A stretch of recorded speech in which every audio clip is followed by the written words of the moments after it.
अस्सलाम वालेकुम नाज़रीन, प्रोग्राम कराची टुडे और मैं हूं आपका मेज़बान बिलाल खान। सबसे पहले शामिल कर लेते हैं टॉप स्टोरीज जो कि आज का प्रोग्राम का हिस्सा होंगी, जो अहम डेवलपमेंट आज शहर भर में होती रही। कराची में बल्दियाती इंतखाबात, पीपल्स पार्टी को जमात इस्लामी पर 2 नशिस्तों की बरतरी हासिल है। पीपल्स पार्टी और जमात इस्लामी के दरमियान मेयर कराची के लिए मुकाबला दिलचस्प हो गया। इलेक्शन कमीशन के नोटिफिकेशन के इजरा के बाद पीपल्स पार्टी 2 नशिस्तों की बरतरी हासिल कर चुकी है, जबकि कराची की 246 में से 235 नशिस्तों पर इलेक्शन हुए। इलेक्शन कमीशन ने 215 बल्दियाती नशिस्तों पर उम्मीदवारों की कामयाबी के नोटिफिकेशन भी जारी कर दिए। इलेक्शन कमीशन ने कराची की 20 नशिस्तों के नताइज मुख्तलिफ वजूहात की बिना पर जारी नहीं किए। इसी तरह मेयर कराची के ताज के लिए किसी पार्टी को वाज़ेह अक्सरियत नहीं मिल सकी है। अब मेयर की कुर्सी के लिए घुमसान करना पड़ेगा और जोड़ तोड़ की सियासत होने जा रही है। साथ साथ आपको यह भी बताएंगे कि हाफिज नईम ने कहा कि कराची के अवाम समझते थे कि अब कराची के हालात कुछ बेहतर हो जाएंगे, जिसके लिए उन्होंने बड़ी तादाद में वोटिंग की है। कराची के लोगों ने जमात इस्लामी को बड़ा मैंडेट दिया, लेकिन पीपल्स पार्टी ने धांधली कर दी। क्या इलेक्शन कमीशन पीपल्स पार्टी के नंबर बढ़ाने के लिए उसका साथ दे रहा है? साथ साथ अमीर जमात इस्लामी ने यह भी कहा कि अफसोस की बात है कि पीटीआई के दोस्तों ने भी ज्यादती की है। लियाकताबाद की यूसी पर पीटीआई ने पीपल्स पार्टी वाला खेल खेला है। फवाद चौधरी कह रहे हैं कि हम जमात इस्लामी का साथ नहीं देंगे तो ऐसा लगता है कि वो पीपल्स पार्टी का साथ देंगे। बिलावल भुट्टो जरदारी ने भी डिजिटल मरदमशुमारी को नाकिस करार दे दिया। वज़ीर आला सिंध के एतराज़ात दूर किए जाएं, ये कहा कि नाकिस डिजिटल मरदमशुमारी पर वज़ीर आला सिंध ने वफाकी हुकूमत को तहरीरी एतराज़ात भेजे हैं। साथ साथ आपको यह भी बताएंगे कि दरामदी अशिया की फहरिस्त से किताबें बाहर हो चुकी हैं। पब्लिशर्स के पास कैम्ब्रिज समेत दीगर गैर मुल्की किताबों का जखीरा नापैद हो चुका है। निजी बैंक्स की जानिब से एलसी ना खुलने के सबब मुल्क भर में दरामदशुदा किताबों की बदतरीन कमी देखी जा रही है, जबकि किताबों में दरसी और गैर दरसी दोनों तरह की किताबें शामिल हैं।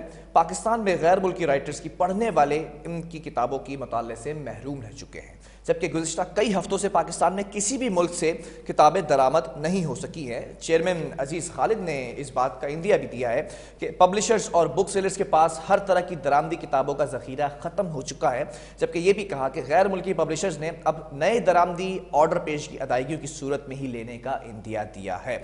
जबकि यह भी कहा कि इस सूरत हाल से किताबें दरामद करने वाली मुल्की कारोबारी तबके को भी शदीद नुकसान पहुंचेगा। साथ साथ आपको यह भी बताएंगे कि अहम फैसला किया गया है। सिंध पुलिस का quick response counter terrorism unit तैयार करने का फैसला। 100 अहलकारों को पाक बहरिया से कमांडो ट्रेनिंग दिलवाई जाएगी। इजलास में फैसला किया गया है, जबकि 25 अहलकारों पर मुश्तमिल बैच इस माह से तरबियत का आगाज करेगा। पाक बहरिया का स्पेशल सर्विस ग्रुप 4 मराहिल में 100 अहलकारों को तरबियत भी देगा, यह भी फैसला किया गया है। साथ में आपको यह भी बताएंगे कि कराची में जो मरदमशुमारी के अमले से सरकारी टैबलेट छीन लिया गया। कायदाबाद में मोटरसाइकिल सवार मुलजिमान मरदमशुमारी करने वाले अमले से सरकारी टैबलेट छीन कर फरार हो गए। पुलिस ने मुकदमा दर्ज करके तफ्तीश का अमल शुरू कर दिया है। मुतासिरा शख्स उस्मान सरकारी स्कूल टीचर भी है, पुलिस ने यह बता दिया है। प्रोग्राम का बाकायदा तौर पर आगाज करते हैं। आपको बताएं कि कराची के अंदर जो इस वक्त बल्दियाती इलेक्शन हुए थे 15 जनवरी 2023 को, उसका फैसला आ चुका है और पीपल्स पार्टी को जमात इस्लामी पर 2 नशिस्तों की बरतरी भी हासिल है। पीपल्स पार्टी और जमात इस्लामी के दरमियान मेयर कराची के लिए मुकाबला दिलचस्प नजर आ रहा है। इलेक्शन कमीशन के नोटिफिकेशन के इजरा के बाद पीपल्स पार्टी ने 2 नशिस्तों से बाजी मार ली है, जबकि कराची की 246 जो यूनियंस हैं उसमें 235 नशिस्तों में इलेक्शन हुए हैं। इलेक्शन कमीशन ने 215 बल्दियाती नशिस्तों पर उम्मीदवारों की कामयाबी के नोटिफिकेशन भी जारी कर दिए हैं। इलेक्शन कमीशन ने कराची की 20 नशिस्तों पर अभी फैसला महफूज किया है, रोका है मुख्तलिफ वजूहात की बिना पर, जबकि बल्दिया उज़्मा कराची के ऐवान में पीपल्स पार्टी की नशिस्तों की जो टोटल तादाद है वो 84 हो चुकी है, जमात इस्लामी की 82, जबकि पीटीआई की नशिस्तों की तादाद 40 है। मुस्लिम लीग नून की 5, जेयूआई की 3 और 1 आज़ाद उम्मीदवार जो है वो मुंतखब हुए हैं, जबकि 20 सीट्स के नताइज रोक लिए गए हैं और 11 नशिस्तों पर उम्मीदवारों के इंतकाल के बाइस इलेक्शन नहीं हुए थे। इसी तरह कराची के अंदर जो मेयर कराची के ताज के लिए किसी पार्टी को वाज़ेह अक्सरियत नहीं मिल सकी है। अब मेयर की कुर्सी के लिए घुमसान करन जो है पड़ेगा और जोड़ तोड़ की सियासत होने जा रही है। इसी पर बात करेंगे कि हाफिज नईम ने भी कहा कि जैसे पीपल्स पार्टी के ऊपर वो इल्जामात लगाते रहे, बात करते रहे, उन्होंने ये भी शिकवा किया कि पीटीआई के दोस्तों ने भी ज्यादती की है। फवाद चौधरी कह चुके हैं कि हम जमात इस्लामी के साथ नहीं देंगे, तो उनका कहना यह था कि ऐसा लगता है कि अब वो पीपल्स पार्टी का ही साथ देंगे। और साथ साथ बिलावल भुट्टो जरदारी ने भी जो बातें की हैं वो भी आपके सामने रखी हैं, इलेक्शन के ऊपर मरदमशुमारी पे ज़्यादातर एतराज़ात की हैं। बहरहाल पीपल्स पार्टी का नैरेटिव भी आपके सामने रखेंगे और जमात इस्लामी का भी नैरेटिव आपके सामने रखेंगे। जमात इस्लामी से हमारे साथ एडवोकेट सैफुद्दीन साहब मौजूद हैं और पीपल्स पार्टी से रहनुमा हमारे साथ नजमी आलम साहब मौजूद हैं। नजमी साहब, आपसे स्टार्ट लेते हैं, ज़रा मरदमशुमारी और ये बल्दियाती इलेक्शन के नताइज। पहला कमेंट तो बल्दियाती इलेक्शन पे चाहूंगा आपसे कि अभी भी जो फैसला आ चुका है और अपडेटेड जो रिजल्ट है वो 84 सीट्स आपके पास हैं, लेकिन कोई ज्यादा वाज़ेह अक्सरियत नहीं है, बड़ा क्लोज है मामला। बिल्कुल आप सही कह रहे हैं कि हमारी 84 और जमात इस्लामी की 82 हैं। इसमें वो 2 यूसी शामिल नहीं है जिनकी रिकाउंटिंग हो गई और जहां हम जीत गए। तो हम प्रज्यूम कर रहे हैं कि हम 86 पे हैं और जमात इस्लामी 82 पे हैं। ये तो बात मैं ये बताऊं। ठीक है। इसके बाद जैसा आपने कहा कि 20 यूसीओं का रिजल्ट रोका, 18 का इंतजार है। हमें यकीन है कि जब वो 18 का रिजल्ट आएगा तो हम 95, 96 पे होंगे। ये अंदाजन बता रहा हूं। मतलब चले, ये तो आप खुद साख्ता तौर पे कह रहे हैं ना, पार्टी हम ही बन के उभरेंगे कराची में। अच्छा। जमात इस्लामी नंबर 2 पे होगी, पीटीआई नंबर 3 पे होगी। लेकिन वो जो एक वाज़ेह अक्सरियत का कहा जा रहा था पीपल्स पार्टी की तरफ से कि वोटर ने आपको वोट दिया है, वो तो बड़ा क्लोज मामला नजर आ रहा है। नहीं, देखिए, मैं जमात इस्लामी के मैंडेट का एहतराम करता हूँ। ऐसा नहीं कह रहा कि जमात इस्लामी को किसी ने दिया, जमात इस्लामी का मैंडेट है। हाँ, हमसे ज्यादा पीटीआई जमात इस्लामी के मैंडेट को एक्सेप्ट नहीं कर रही। वो कह रही है कि हमारी सीटों पे जमात इस्लामी ने जबरदस्ती करके कब्जा किया है। अच्छा। डिस्ट्रिक्ट सेंट्रल और कोरंगी में वो हम नहीं कह रहे। हम डिस्ट्रिक्ट सेंट्रल में ज्यादा सीटों के उम्मीदवार नहीं थे। हम नहीं कह रहे कि हमें डिस्ट्रिक्ट सेंट्रल में कोई हमारी सीटें छीन ली गई या किसी। ये बात पीटीआई के दोस्त कह रहे हैं कि हमारे साथ ज्यादती हुई है और डिस्ट्रिक्ट सेंट्रल और कोरंगी में जमात इस्लामी ने धांधली के जरिए हमारी सीटें जीती हैं। इसीलिए उनके मेंबर इंडिविजुअल हैसियत में हमसे राब्ता कर रहे हैं कि हम जमात इस्लामी के साथ नहीं जाना चाहते। चलें, ठीक है। जमात इस्लामी का मौक़िफ़ ले लेते हैं। एडवोकेट सैफुद्दीन साहब भी हमारे साथ मौजूद है। सैफुद्दीन साहब, जरा जानना चाहूंगा, पहले तो कहा जा रहा था कि इलेक्शन कमीशन से जो है वो हमें तमाम रिजल्ट बेहतर तरीके से मिल सकेंगे, रिकाउंटिंग का अमल भी जो है वो किया गया, दरख्वास्त दी गई, सुनवाई हुई, समाअत हुई, तमाम चीजें हुई। अभी तक जो अपडेटेड रिजल्ट है, आप 2 नशिस्तों से पीछे हैं। ये कहा जा रहा था कि हम तो आगे होंगे। अच्छा, देखिए, अस्सलाम वालेकुम नजमी आलम साहब को भी और आपको भी। अच्छा, एक ये गलत फहमी है कि 82 सीट्स हैं। किमाड़ी टाउन की 5 सीट्स हैं जिनका रिजल्ट रोका गया था और वो गलती से जारी हो गया है ना। तो पीपल्स पार्टी की 79 सीट्स हैं और इस वक्त जमात इस्लामी की 82 सीट्स हैं। ये उसके अलावा है जो 20 सीटें रुकी हुई हैं। ठीक है। और जिन 11 पर इलेक्शन होना है। ये आवाज आ रही है? हेलो जी जी, बिल्कुल आवाज आ रही है। अच्छा, तो इसलिए पीपल्स पार्टी की 79 सीट्स है, 5 का रिजल्ट गलती से जारी हो गया है। कीमाड़ी टाउन की 5 सीट्स पे स्टे हुआ है और उसका मेरे ख्याल में कोरिजेंडम जारी होगा। अच्छा, देखिए, दूसरी बात क्या है कि जमात इस्लामी को कराची में नंबर 1 पे है वोट्स के हिसाब से ना। ये तो पीपल्स पार्टी भी मान रही है, पीटीआई भी। लेकिन तुरफा तमाशा ये है कि तीसरे नंबर पर पीपल्स पार्टी आई है और वो नंबर 1 पार्टी कराची की बनने की कोशिश कर रही है। अच्छा, और उसमें अब अफसोस की बात यह है कि चूंकि मेरे ख्याल में इन्होंने अपने बड़े रहनुमाओं से, बिलावल साहब से, जरदारी साहब से कुछ वादे कर लिए थे और उनको बताया था कि हम किसी भी तरह कराची में मेयर बना के दिखा देंगे। अब उस चक्कर में इतनी ज्यादा धांधली कर ली कि अब शायद इनको भी शर्मिंदगी तो हो रही होगी कि यार तीसरे नंबर पे वोट लेके हम पहले नंबर की पार्टी बनने की कोशिश कर रहे हैं। तो बाहर के जो भी बात है, देखिए, हमारा कहना यह है कि हम इस झगड़े में नहीं पड़ना चाहते। हमारी कोशिश, कराची के लोग इंतहाई परेशानी के आलम में, तकलीफ के आलम में, मुसीबत भुगत रहे हैं। हर तरह से यहाँ पर अजाब है कराची के अंदर, तरह तरह का। जमात इस्लामी का मौक़िफ़ ये है कि तमाम लोगों को मिलकर चलना चाहिए। जमात इस्लामी को कराची के लोगों ने मैंडेट दिया है, सबसे ज्यादा वोट मिले जमात इस्लामी को और सीटें भी इंशाअल्लाह ताला। सारे कुछ के बावजूद इंशाअल्लाह आप देखिएगा कि जमात इस्लामी ही नंबर 1 पर आएगी सीटों के हिसाब से भी। लेकिन जमात इस्लामी का कहना यह है, हमने इनसे भी कहा है, हम उनसे भी कहते हैं पीटीआई वालों से, कि सब मिलकर कराची वालों को एक अच्छा तासुर दें कि यार ठीक है, जो भी इंतखाबात में लड़ाई झगड़ा हो गया और जिससे जो गलतियां हो गई उससे आगे बढ़ना चाहिए। कराची को बनाने की कोशिश कर रही है, कराची को लेकर चलने की कोशिश कर रही है। एक बात जरूर है कि देखिए, इलेक्शन कमीशन कराची में धांधली से पाक इलेक्शन कराने में बड़ी हद तक नाकाम हुआ। और पीपल्स पार्टी के लगाए हुए जो ये प्रिजाइडिंग ऑफिसर थे और रिटर्निंग ऑफिसर थे, इन्होंने धांधली के वो रिकॉर्ड कायम किए हैं कि अलमान नफीस। अब ये रिकाउंटिंग की बात कर रहे हैं ना, रिकाउंटिंग में आप देखिए कि भाई पहले काउंटिंग हो गई थी, उसमें सारे वोट सब लोगों ने देख लिए, पूरा हो गया।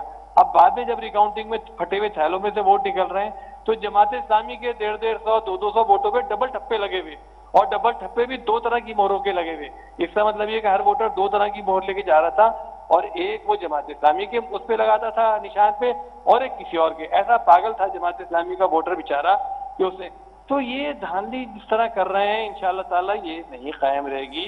और नजमी मेरे भाई हैं, नजमी मेरे दोस्त हैं, इनसे भी कहता हूं मैं कि अपनी पार्टी के लोगों को समझाएं। और जो इनके मास्टरमाइंड है, नजमी आलम को पता है इनका मास्टरमाइंड कौन है जिन्होंने ये सारे काम करवाए। चले मैं पूछ लेता हूं पीपल्स पार्टी का मौकफ भी। नजमी आलम साहब, ये तो कह रहे हैं कि 5 सीट्स का इलेक्शन जो रिजल्ट है वो गलती से जारी हो गया है किमाड़ी की, और फिर जो बात की है उसका भी जवाब दे दीजिएगा कि कह रहे हैं कि मास्टरमाइंड कौन है, आपको मालूम है? Like a brother to me, जब हम जमात इस्लामी के दफ्तर में गए थे तो इन्होंने हमसे एक दरख्वास्त की और एक बात की कि आप किसी सीट पे रिकाउंटिंग नहीं कराएंगे। हमने इनकी बात मान के अपने पार्टी वालों को कह दिया कि आप आरओ को एप्लीकेशन नहीं देंगे, जो भी जिसको जाना है इलेक्शन कमीशन जाए, आरओ के पास ना जाए। हमने अपनी पार्टी को रोक दिया। ठीक है। 2 सीटों पे हमारे लोगों ने फिर जाके इलेक्शन कमीशन में किया, इलेक्शन कमीशन ने उनको अलाउ किया और वहां पे जमात इस्लामी हार गई, पहली बात। दूसरी बात यह कि आप कराची के रिजल्ट को डिस्ट्रिक्ट वाइज जरा स्क्रूटनाइज करें। जहां पर जमात इस्लामी 2 डिस्ट्रिक्टों की पार्टी बन के उभरी है। अच्छा। या तो सेंट्रल या कोरंगी या ईस्ट के कुछ मिडिल पार्ट में, दोनों कॉर्नर उनसे साफ है। हमने हर डिस्ट्रिक्ट से वोट उठाए, हर डिस्ट्रिक्ट। ठीक है, ये इनको वोट ज्यादा पड़े, लेकिन इनके वोट ज्यादा पड़े करने की वजह क्या है?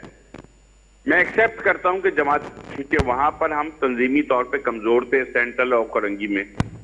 पीटीआई भी कमजोर थी, इनको फ्री हैंड मिल गया, इन्होंने दबा के 7-7 हजार वोट डाल दिए। ठीक है, वजह यही है और कुछ नहीं है इनके। और ज्यादा वोटों पे नहीं डिसाइड हो रहा, ज्यादा सीटों पे डिसाइड हो रहा है। ये ज्यादा वोटों पे क्यों शोर कर रहे हैं? लेकिन मैंडेट की अगर बात की जाए, आप देखिए ना, आपका इलेक्शन रिजल्ट किस बात पे डिसाइड होगा? किसके पास कितनी सीटें हैं, या ये किसने कितने ज्यादा वोट लिए। इनके आप सेंट्रल और कोरंगी के वोट निकाल दें तो ये माइनस में चले जाएंगे। नहीं, सवाल ये पैदा होता है, मैंडेट की बात हो रही है नजमी साहब, मैंडेट की बात हो रही है तो सीट्स में ज्यादा फर्क नहीं है। अगर आप कह रहे हैं ये क्लेम करें कि 2 सिर्फ डिस्ट्रिक्ट की जमात है, तो फिर इतनी सीट्स कैसे ले ली जो आपके बिल्कुल करीब है? आपने 2 डिस्ट्रिक्टों से सीटें ली है ना, आपने मलीड से 2 सीटें ली हैं, साउथ से 1 सीट नहीं ली है, आपने किमाड़ी से शायद कोई सीट नहीं ली है। आप जरा उसका तज्जिया तो करें, आपने किस किस डिस्ट्रिक्ट से कैसे?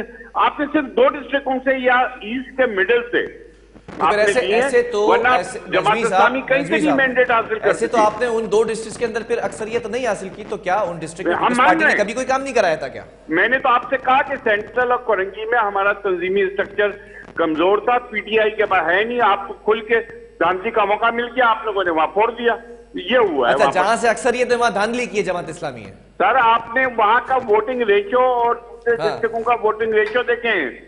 ठीक है, ये अच्छा है नजमी भाई, ये अच्छा है कि जहां से जीते हैं वहां धांधली करके जीते हैं। मैं ये नहीं कह रहा, आप भी तो एक्सेप्ट कर लेना कि आपके वोट हमें मैं जरा एक चीज याद दिला देता हूं, मैं दोनों मौजूद मेहमानों को एवरेज पोलिंग से आप सेंट्रल और कोरंगी को निकाल लें, अभी आप धर्म से गिर जाएंगे।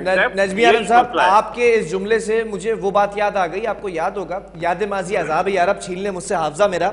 आपको याद होगा जब जनरल इलेक्शन हुए थे माजी के अंदर, तो आप लोगों का नैरेटिव बिल्कुल एग्जैक्टली यही था कि सिंध के अंदर हमने अक्सरियत हासिल की तो हमारा मैंडेट है, और खान साहब ने जो इस वक्त मैंडेट हासिल किया पूरे मुल्क से वो धांधली शुदा है। ऐसा ही याद है आपको? मैं तो डिस्ट्रिक्ट वाइज तज्जिया करने को कह रहा हूं कि आप सेंट्रल और कोरंगी को तज्जिया कर लें, चलें, उसके बाद आप दूसरे डिस्ट्रिक्टों पे आए तो आपको खुद ही चीजें खुल के आ जाएंगी। ठीक है, एडवोकेट सैफुद्दीन साहब, ये तो वाज़ेह तौर पर बात कर रहे हैं नजमी भाई के 2 डिस्ट्रिक्ट की जमात हैं आप, और दोनों डिस्ट्रिक्ट में चले अक्सरियत है, लेकिन वो भी धांधली ज़्यादा है। कराने के बजाय रिपोलिंग करा ले और उसका नतीजा सामने आ जाएगा। सिर्फ ये है कि वहां प्रिजाइडिंग ऑफिसर और रिटर्निंग ऑफिसर वो ना लगाएं जिनको ये धांधली कराने के लिए लाते हैं। आप सेंट्रल गवर्नमेंट के एम्प्लॉय से लगा दें, जुडिशरी से लगा दें और वहां इलेक्शन करवा लें। जिन प्रिजाइडिंग और जिन पोलिंग स्टेशन पे तनाजे है, इंशाल्लाह दूध का दूध पानी का पानी हो जाएगा। इन्होंने 4-4 वोटों को 4-400 वोट बनाए हैं, 4-4 वोटों को। वो भी यही कह रहे हैं, वो भी यही कह रहे हैं, आप लोगों ने भी यही किया है। और अच्छा एक बात बिलाल भाई, एक बात और मैं वादे कर दूं, देखें डिस्ट्रिक्ट वेस्ट के अंदर औरंगी, मोमिनाबाद, इन सब जगहों पर हम बेतहाशा तरीके से जीते, बेहतरीन वोट मिले। डिस्ट्रिक्ट मलीर के अंदर, हमारी कोरंगी के अंदर इधर सारी की सारी सीटें आई हैं, 9 से सीटें आई हैं। तो ये दो डिस्ट्रिक्ट की बात नहीं है, अल्हम्दुलिल्लाह 4 डिस्ट्रिक्ट के अंदर बहुत अच्छी सीट जमात इस्लामी ने ली है। इवन इस दफा तो अच्छा, उन वोटों से जहां पर इनके वडेरे हजरात जबरदस्ती वोट डलवाते थे, वहां पर भी जहां लोगों को मौका मिला है, लोगों ने बहुत अच्छे वोट डाले हैं। जमात इस्लामी को जो कराची में सबसे ज्यादा वोट मिले इसी वजह से मिले ना। चलें, ये तो मानना पड़ेगा कि जनरल इलेक्शन अगर माजी के उठा के देख लें, अभी रिसेंट माजी करीब के, तो उससे ज्यादा तो अच्छी कारकर्दगी आप लोगों की रही है। लेकिन सवाल ये पैदा होता है, पीटीआई ने क्या बिगाड़ा था? पीटीआई के ऊपर भी अब आप लोगों ने शुरू कर दिए एतराजात। नहीं देखिए, पीटीआई से हमारा शिकवा ये है कि पीटीआई संजीदा रवैया नहीं रख रही। पीटीआई वो आपका साथ नहीं दे रही, इसलिए नहीं। पीटीआई के जो कराची में हजरात है ना, अच्छा वो ग्रुपिंग का शिकार है। अच्छा उनमें से कोई कुछ कह रहा है, कोई कुछ कह रहा है, कोई कुछ कह रहा है। दूसरी बात यह है कि जब उनसे बात होती है तो उनके दिमाग में सिर्फ वजीर आजम और इमरान खान का एक तस्वुर भरा हुआ है। अच्छा कराची के हवाले से कोई प्लानिंग नहीं है। इनकी सीटें जो पीपल्स पार्टी वाले इसके रिकाउंटिंग के नाम पर ले रहे थे, हमने उनको मुतवज्जा किया कि आपकी सीटें भाई पीपल्स पार्टी वाले खा रहे हैं, ये कीमाड़ी टाउन और जगह जगह हमने बताया। हमने तो उनको वकील भी फराहम किया इस्लामाबाद के अंदर कि भाई इलेक्शन कमीशन मुझे याद है जो बल्दियाती इंतखाबात थे उसके बाद उनका रवैया बात जगह ये अफसोसनाक है कि वो भी वही काम करने की कोशिश कर रहे हैं और इनडायरेक्टली पीपल्स पार्टी को बात जगह हाफिज साहब ने आज यही कहा है। नहीं, मुझे याद है सैफुद्दीन साहब, जब ये 15 जनवरी को इलेक्शंस हुए थे, उसके बाद जनवरी के माह तक तो आप दोनों जो है वो भाई भाई तस्वुर किए जा रहे थे कि अगर पीपल्स पार्टी की तरफ नहीं जाती जमात इस्लामी तो पीटीआई का बेस्ट ऑप्शन है। लेकिन अब फवाद चौधरी साहब ने कहा कि जमात इस्लामी के साथ नहीं देंगे, तो अगला जुमला हाफिज साहब ने खुद ही कह दिया कि ऐसा लगता है कि वो पीपल्स पार्टी का साथ देंगे। असल में देखें, तहरीक इंसाफ के अंदर तो इतनी भांत भांत की बोलियां बोलने वाले हैं ना, दुनिया जमाने की पार्टियों के लोग जमा हुए हैं, तो वो हर एक अपने माजी के हिसाब से गुफ्तगू करता है, तो उस पर हम नहीं परेशान होते।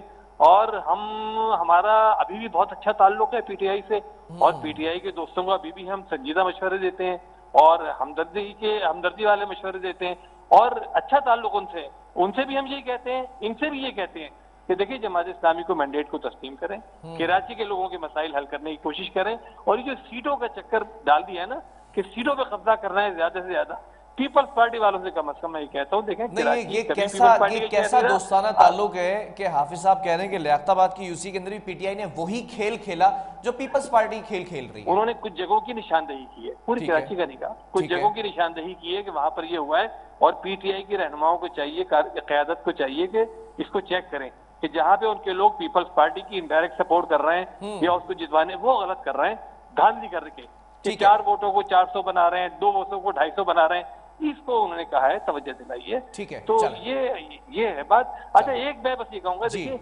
इलेक्शन कमीशन ने जो रवैया इख्तियार किया हुआ है ना, वो भी बड़ा अफसोसनाक है कि 50 दिन तकरीबन हो गए, अभी वो जो 11 सीटें बाकी हैं उसके शेड्यूल का अनाउंस नहीं किया है, 20 सीटों का रिजल्ट रोक रखा है, उसको डिसाइड नहीं कर रहे।